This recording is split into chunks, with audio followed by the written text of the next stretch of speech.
Assalamualaikum, saya ingin menceritakan sedikit sejarah hidup Marcus Tullius Cicero 106 hingga 43 1000 Masehi. Lahir di Arpinum, Italia dari keluarga Equestrian. Sebagai seorang yang sangat berbakat dalam retorika, Cicero belajar di Roma dan kemudian di Yunani untuk memperdalam ilmu hukum dan filsafat.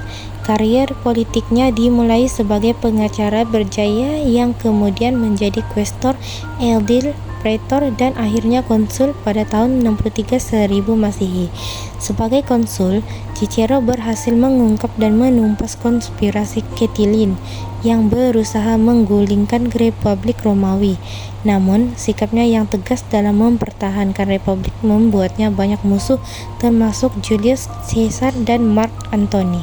Setelah terlibat dalam berbagai konflik politik, termasuk perang saudara yang mengakhiri republik, Cicero akhirnya dieksekusi pada tahun 43 1000 Masehi atas perintah Mark Antony. Meskipun begitu, karyanya dalam retorika, filsafat, dan hukum terus memberikan pengaruh besar pada dunia barat hingga kini. Marcus Tullius Cicero menerima pendidikan yang sangat baik yang mencakup bidang retorika, falsafah, dan hukum. Dia pertama kali belajar di Roma, di mana dia menerima pelatihan dasar dalam literatur dan retorika di bawah bimbingan guru-guru terkenal seperti Apollonius, Molo dari Rhodes, dan Scaevola. Pelatihan ini memberikan dasar yang kuat dalam seni berbicara dan hukum Romawi.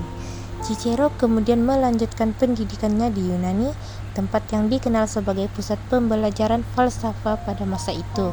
Di sana, ia belajar di bawah bimbingan falsafah-falsafah terkenal, termasuk Philo dari Larissa, seorang akademi dari sekolah Plato, dan Diodotus, seorang Stoik. Pengalamannya di Yunani memberikan pengaruh besar pada pemikirannya dan membentuk pandangan filosofinya yang kemudian banyak dituangkan dalam karya-karyanya. Salah satu sumbangan utama Cicero adalah dalam bidang retorik.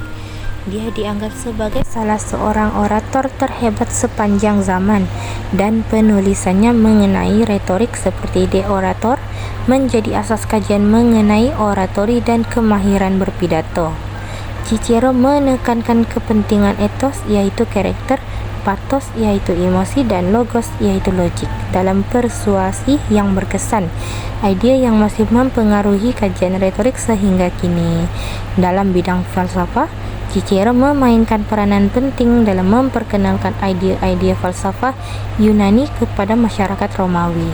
Dia menerjemah dan mengadaptasi karya falsafah Yunani, menjadikannya lebih mudah difahami oleh orang Romawi. Karya falsafahnya termasuk De Officiis tentang tugas dan De Republica tentang republik, meneroka topik seperti etika, politik, dan sifat negara. Idea Cicero tentang undang-undang semula jadi dan hak individu sangat mempengaruhi perkembangan pemikiran politik modern. Dalam bidang politik, Cicero aktif dalam kancah politik yang bergolak di Roma. Sebagai seorang negarawan, ahli pidato, dan penulis, Marcus Tullius Cicero memberikan sumbangan yang mendalam dalam bidang retorik, falsafah, dan politik. Karyanya dalam retorik menetapkan asas bagi kajian kemahiran berpidato yang masih relevan hingga kini, sementara usaha terjemahan dan penyesuaian falsafah Yunani membuka pintu bagi pemikiran falsafah kepada masyarakat Romawi. Pengaruhnya dalam konsep undang-undang semula jadi dan hak individu terus dirasai dalam perkembangan pemikiran politik modern. Keseluruhannya, warisan Cicero dalam bidang intelektual dan politik tetap dikenang sebagai sumbangan yang besar kepada sejarah dan pemikiran Barat.